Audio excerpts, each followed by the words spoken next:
Paul Ariès, vous êtes politologue, mais aussi, selon votre expression, votre belle expression, objecteur de croissance, ce qui marque bien d'ailleurs une volonté militante.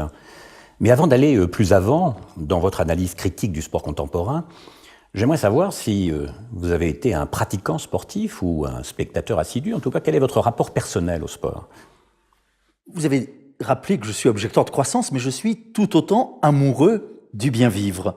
Et je dirais que c'est à ces deux titres que je refuse finalement une conception du sport qui est un sport compétitif et la sportivation de l'existence.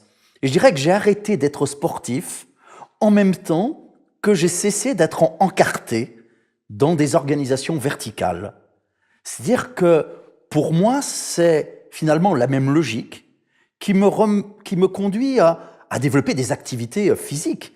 Parce que j'adore faire du kayak, j'adore faire de la spéléo, j'adore faire des randonnées, notamment des marches nocturnes, mais à me refuser à tout ce qui correspond à l'image du sport dans ce qu'il peut avoir de compétitif, de concurrentiel. Et je dirais que mon attitude vis-à-vis du spectacle sportif est un peu du même ordre. C'est-à-dire que j'essaye d'être davantage du côté de l'acteur que du spectateur. D'ailleurs, soyons sérieux, aujourd'hui, c'est même plus un spectacle sportif. On est dans le spectacle du spectacle. Ce qui devient, j'allais dire, l'essentiel, c'est ce qui se passe dans les tribunes, c'est le marketing du sport, c'est la cérémonie d'ouverture des Jeux Olympiques. Moi, je suis particulièrement heureux aujourd'hui que la question du sport redevienne à l'agenda politique. C'est-à-dire qu'on voit depuis quelques semaines la jeunesse, notamment brésilienne, se dresser contre, j'allais dire tout simplement, ce gaspillage dans le domaine du sport. Je dirais l'organisation du mondial au Brésil, c'est 11 milliards de dollars.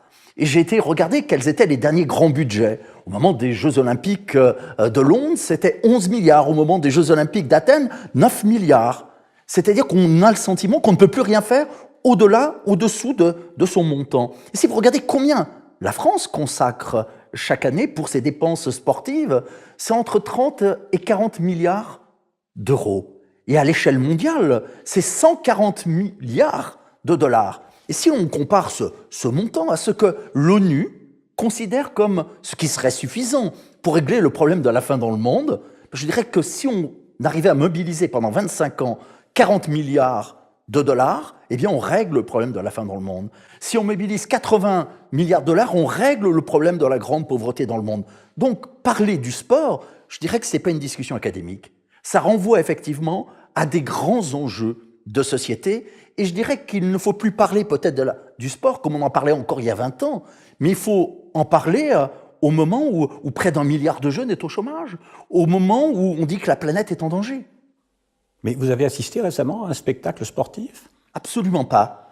Absolument pas, parce que je dirais que ça ne relève pas de ce qui sera aujourd'hui mon plaisir, je veux dire ma source de jouissance.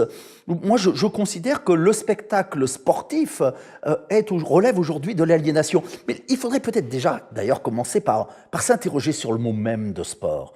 Je crois que le terme de sport est un mot piégé, ce que j'appelle ces mots poisons, c'est-à-dire des mots qui empêchent de penser. Quand on parle de sport, on a l'impression que finalement, le sport d'aujourd'hui, ça serait la continuation des Jeux Olympiques dans la Grèce antique, du sport au moment du Moyen-Âge. Mais en fait, le sport au sens moderne, il n'est pas si ancien. Il s'est développé en Grande-Bretagne au XIXe siècle, dans la bonne société et au service de la bonne société. Donc moi, lorsque j'entends sport capitaliste, j'entends sport compétitif. Et je tiens vraiment à opposer ce qu'on appelle le sport à ce qu'on appelle j'allais dire tout simplement les activités physiques.